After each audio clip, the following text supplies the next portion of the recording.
4. Ladies and gentlemen, welcome back. Welcome back to Horror Analysis with me, Drew. Awesome. Today we're going to continue with Section E, non-narrative horror, and we're continuing also with horror music. Last time we went over classical horror music, and today we're going to go over contemporary horror music. But contemporary horror music is such a huge thing that I'm going to have to break it up further, splitting up rock and not rock. I'm going to go over the not rock first. It's a little bit shorter. I have less of a handle on it, to be honest, because I'm more of a rock fan. I do have to remember to do some of these. So, what is contemporary non-rock music anyway? Well, there's, country, folk, hip-hop, rap, which is the same thing, and dance music, or, electronic music. There's no folk horror, with the exception of The Werewolf, maybe, by... who was it by originally? It's been covered by the Violent Femmes. It's been covered by a couple of people. The Werewolf. Michael Hurley. Good song. He's still around. He was born in 41, so...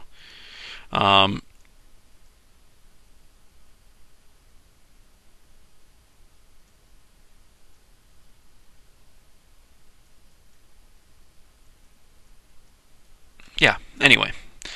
So, Michael Hurley is a folk musician. He did a song called The Werewolf, which is a very good song. It's not horror, though. He's saying he is the werewolf, and he's trying to, the song is, see how bad my life is because I'm stuck being a werewolf. I guess I get it. It's the werewolf, as King states, where it's the, you feel bad for Dr. Jekyll because he's got to deal with Mr. Hyde. And you don't get a graphic description of the killing the woman, but he does kill a woman. He's just a lonely guy because he's a werewolf. It's basically Michael Hurley's Werewolf.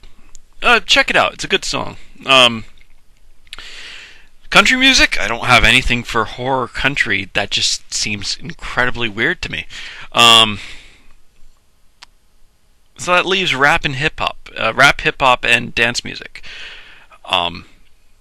Most of the rap and hip-hop stuff that considered horror, I just don't like, so I'm going to go over electronic music first. Which is usually a lot better. It's more my preference, let's put it that way. And it's a precursor because actually the sampling that hip-hop does is going to be a lot of the same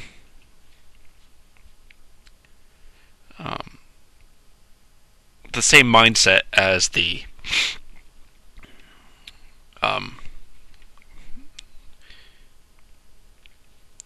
electronic dark electronic and horror electronic. The subgenre that I'm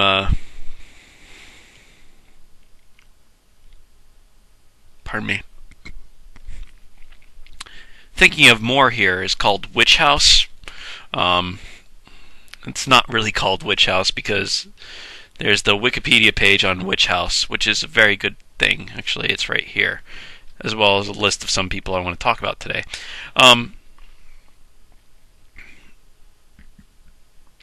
So these guys, it's essentially house music with meets goth or meets horror music. You get the point from this stuff. Like if you listen to the theme song from the movie The Exorcist, or you listen to the theme song from the movie Halloween, you get this, well, at least with the intro before it cuts into the, the more, what's the word? The intros of both of those songs are very electronic friendly. You could see them being looped over and over and be put in dance music, but of course they're very famous and very recognizable, and it gives people the creeps, so it's a very interesting thing to do. Witch House sort of plays on that, sort of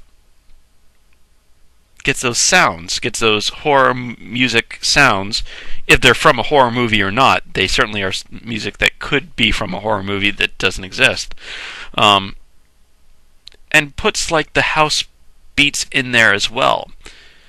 And there's some other genres that they borrow from, which are usually genres I like shoegaze.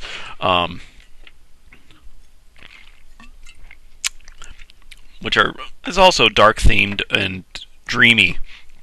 It's very dreamy stuff, ethereal kind of thing.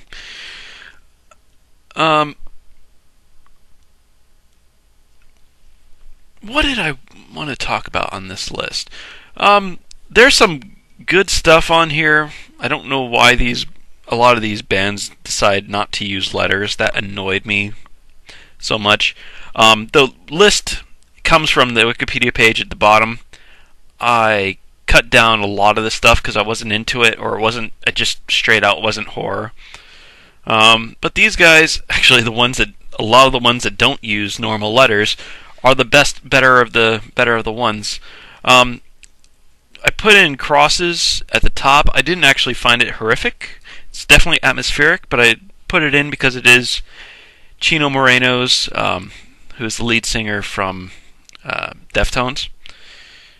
He's it's that metally, new metal, dark, not horrific, but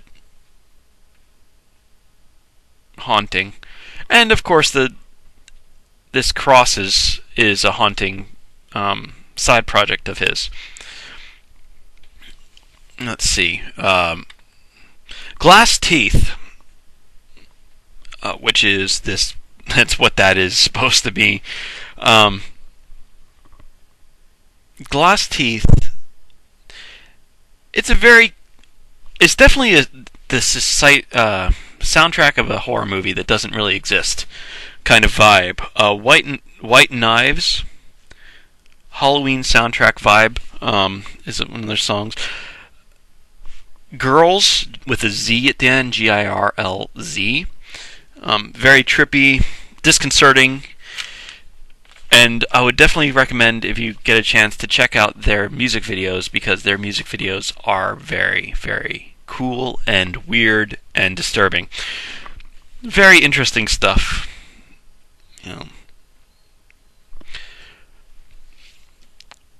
What else do we have? Horse MacGyver, which is // triangle / or vice versa. I always get my slashes mixed up, which one's forward and which one's back. But Horse MacGyver,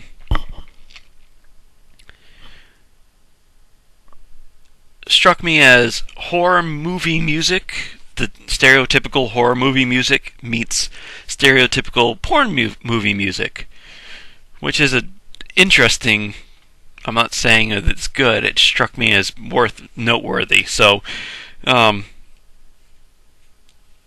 struck me as, the bon mot for that. Bon mot is horror movie music meets porn movie music.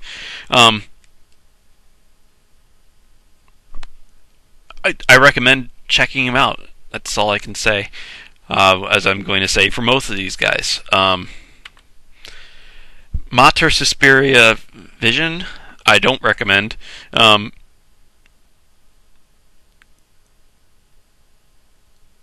I wasn't into it at all. It was obscure, atonal, drumless stuff. It was disconcerting, but I didn't enjoy it. Unlike Rituals, which I enjoyed quite a bit of, and then I only wrote down cool stuff. I just put down, like, I would listen to Rituals, or cross, double cross, cross. I would listen to their CD in my car. It's cool stuff. The next one down, Salem, which of course we're talking about horror concepts. So Salem being where the witch trials were held in America. Oh, what am I doing? That one. So Salem, actually, this was what is this called? Night Night.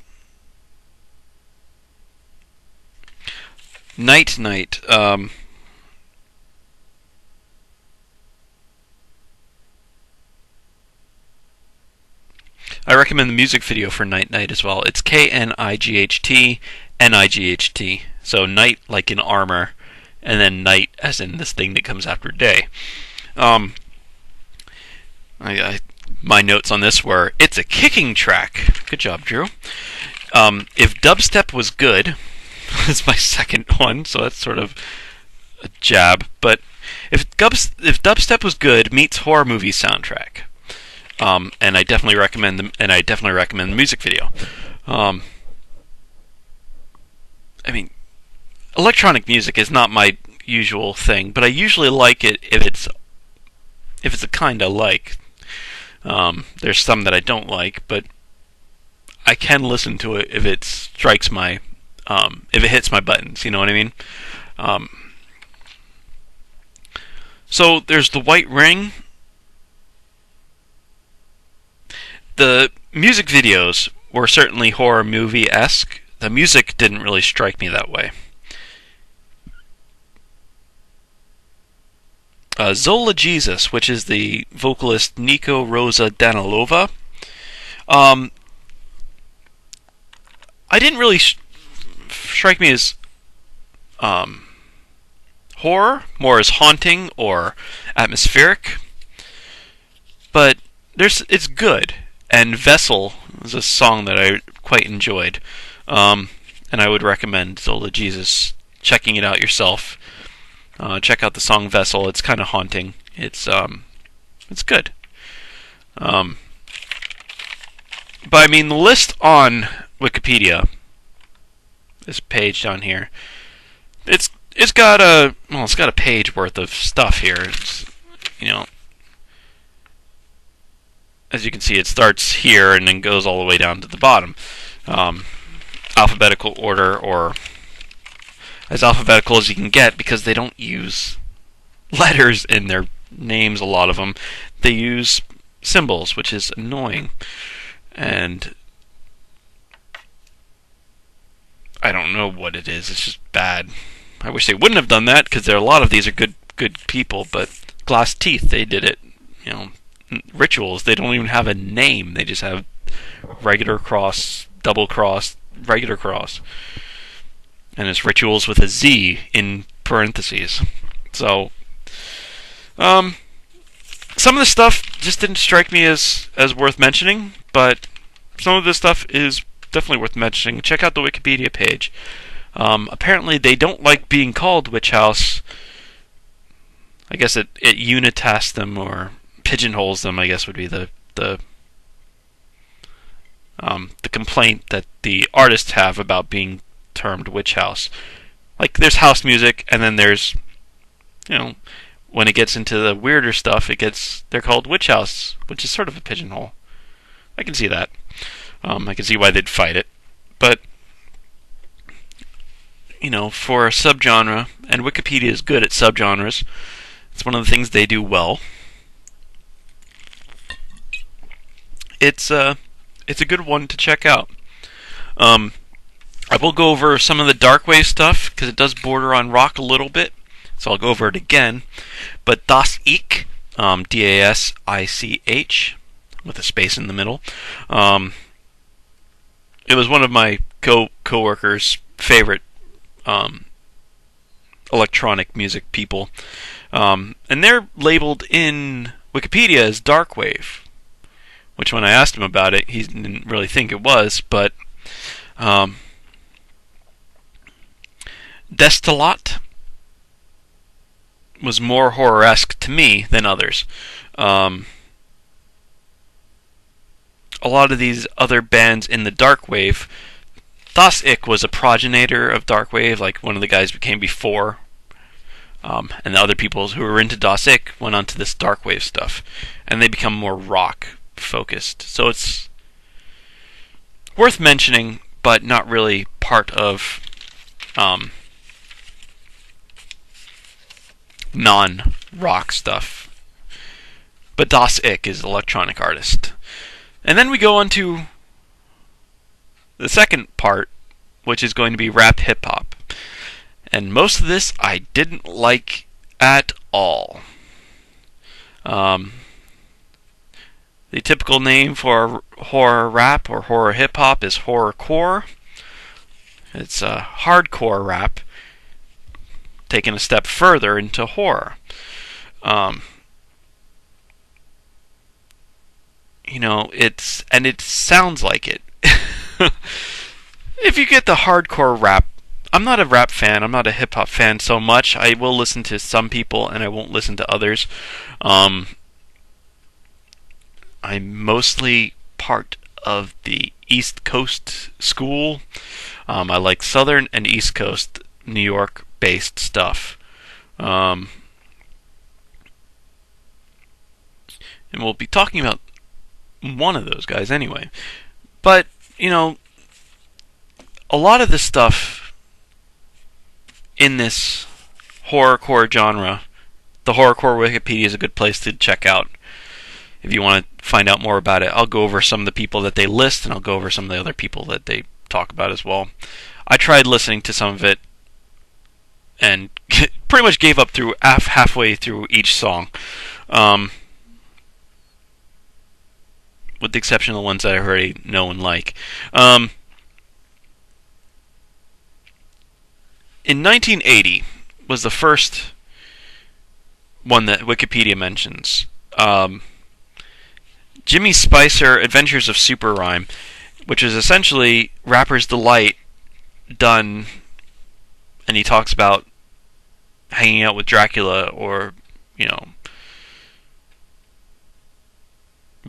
being Dracula and trying to rap as Dracula, which is just strange. Dana Dane's Nightmares was another one that they mentioned, coming out a few years after that. And 80s rap, it's definitely an 80s rap style. It's very atmospheric. It's called Nightmares, that's the name of the song. And it's, trying to be spooky sounding, so when they say nightmares, and then the music gets all wobbly. Wobbly music, I don't know what it is. But it's thematically not horror at all. He's having nightmares about having to hook up with an ugly chick, or a chick that he doesn't find attractive, which, it's sort of a shame because otherwise the song actually was talking about something terrifying. It would be really good for this stuff. It's not a bad song either way. It's one of the ones that I got through. Ghetto Boys, Getoboys. It's definitely dark stuff. They're the main first horrorcore groups. Mind Playing Tricks on Me was definitely dark, but it was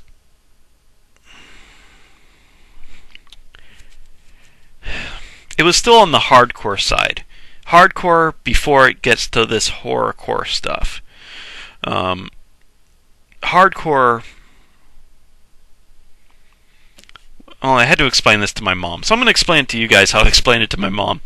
So my mom obviously doesn't listen to rap. She's in her 60s, and I was trying to explain this as best I could. It's like, Mom, I know you don't listen to rap, but this is basically what this stuff is. If you take the most stereotypical violent rap, like the gangsters who go out and they, shoot people because they're gangsters, that sort of thing. And then you keep adding to it, and adding to it, and adding to it. So instead of a guy going out and shooting 10 people, it's a guy going out and shooting 100 people. Does it become horror then? Well, no, he takes a knife and he knifes 100 people. Okay? So it's not a gun anymore. It's still, hey, I'm a tough guy. Look at how many people I knifed. But it's not.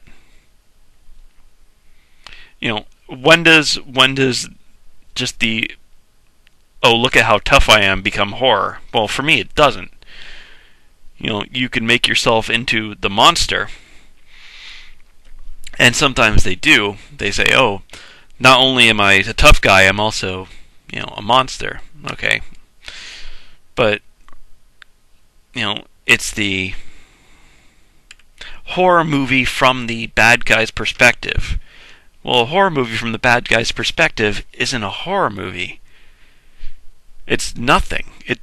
You don't get a horror movie from the bad guy's perspective, from the monster's perspective.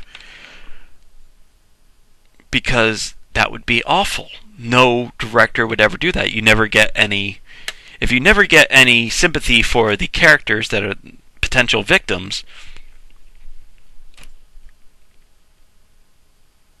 which you don't, obviously, if it's from the perspective of the monster. With the exception of maybe like Tobe Hooper's Texas Chainsaw, where you get to see the Leatherface, stressed out, for lack of a better word, because he's not. When Mark Gatiss interviewed Tobe Hooper, he said, well, it's Leatherface's really bad day as well as everybody else's. But if the whole movie was from Leatherface's point of view, it's not a movie. Or it's not a horror movie. I don't know. I think that's the problem. That's the core of the problem I have with horrorcore. And then, I just list the other things that they list on here. Insane Poetry, same vein as Ghetto Boys. Esham, Dark, same shit. Dayton Family, What's on My Mind, I didn't really get into. Bone Thugs and Harmony, which I grew up listening to some of it. I didn't buy the CDs, but it was on the radio often enough. You couldn't escape it often enough. They have this Mr. Ouija song, and I listened to it, and I just whatever. I didn't get into it at all. And a lot of these other ones were not good either. Grave Diggers. What was the one today?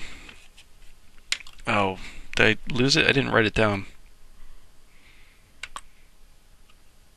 Let me see if I can get it back. Horrorcore. There's another one in that vein as well. Grave Diggers was okay. Flatliners with a Z, and Grave Diggers with a Z. Flatliners I listened to today. The Satan's. What was it called? Satan's.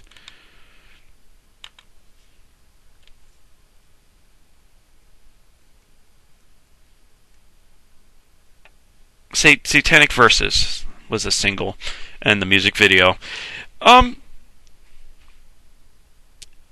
It was a guy who was eating another eating the guts out of another guy. He had like a liver in this hand and a bunch of intestines on this hand. He was going like this and then rapping a bit. Again, with I'm a tough guy, but I'm an immortal tough guy or a monster tough guy. I get it. And of course, the rap stigma is you can't ever show that you are in any way a potential victim. But you don't get horror unless you have potential victim. After that, I listened to one of the other ones, was Insane Clown Posse. I actually tried to make it through a full song of them. I didn't succeed, but I tried. It was the video and the thing was a bunch, they're doing drugs and chopping people up with a chainsaw. Okay. Why? You're not, there's no victims that I care about. It's not horror. Stephen King actually had a point about this in his What's Scary essay. He said, after the first Friday the 13th movie, after the first Nightmare on Elm Street movie, where Freddy Krueger was a pedophile serial killer, we wanted to see him die. And we wanted to see him destroyed by the kids because he was a pedophile, child murderer, serial killer. We didn't want Freddy Krueger to win, right? But in the subsequent movies, Nightmare on Elm Street 2, 3, 4, etc., he became a buddy. A murderous buddy. And what we wanted from those was a high body count. That's Stephen King's point. We didn't care about the kids in movies 2, 3, 4, etc. What we wanted was to see Freddy kill a lot of people. Now, no one likes 2, 3, 4, etc. I mean, even horror anymore if we're rooting for Freddy. The argument can be either way. I guess I'm on the other side. I would always say, sure, it's okay in Freddy, but I'm not saying when it's Insane Clown Posse. I don't know. I don't think I'm being fair to it, or I'm having a double standard, which is possible. But even then, even on Nightmare on Elm Street 2, 3, 4, when the victim is about to be killed, you see it from his perspective, the victim's. That way you get the jump. If you're seeing it from Freddy's perspective, you're doing the jumping, or any of the serial killers or Insane Clown Posse or whatever. If you're doing the jumping, you don't get the horror. Something jumps out at you. Boom. Ah. That's a scare. If you're doing the jumping out at somebody else, you're not scared. It's not horror from your side of things, it's horror from their side of things. You following along what I'm going for? Good. Anyway, there are some things I did want to talk about that I liked. One of the things I thought of was I had to talk to one of my old coworkers because she used to play a rap song, which wasn't her usual style. She's definitely more the psychobilly style, usually. But it was a local guy called Brzowski. Bryzowski. And apparently this guy raps and does this hip-hop. What's the verb for that? Is there a verb of he hip-hops? No. He raps. And he did an album called Mary Shelley Overdrive. Mary Shelley wrote Frankenstein. It's definitely dark stuff. I thought I could only remember the song Long Day by him. And I couldn't actually remember it being horrific, but it was dark and atmospheric. The other one, of course, is Method Man, who Actually, it was 2000, so it's been quite a while since he's done it. But he did Judgment Day, his song Judgment Day, which was Apocalypse, which is generally a staple for horror movies. The apocalypse is a subgenre, or post-apocalyptic. It straddles the line between being post-apocalyptic and apocalyptic. It actually opens up with this really creepy spoken word thing, which was from the movie Cyborg, which was a Jean-Claude Van Damme movie, so not really a horror movie, but post-apocalyptic movie. And so he sort of remakes this sort of thing.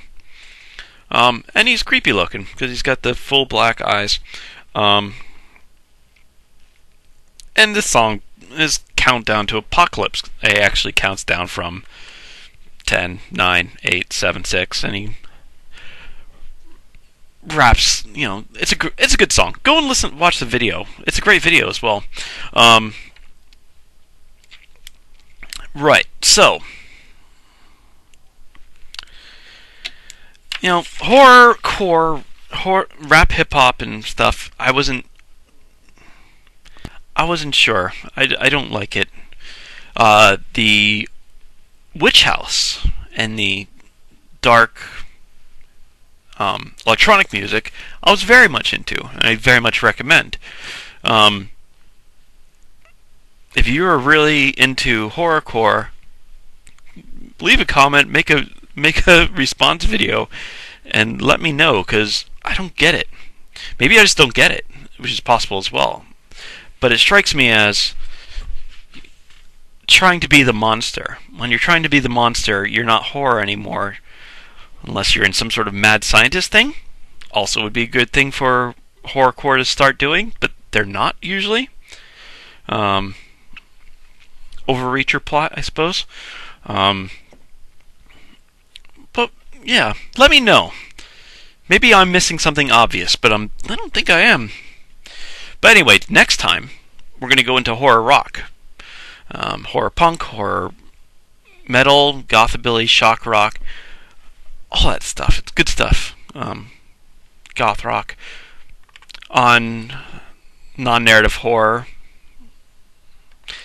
With me, Drew. Thanks for watching Horror Analysis, and I'll see you next time.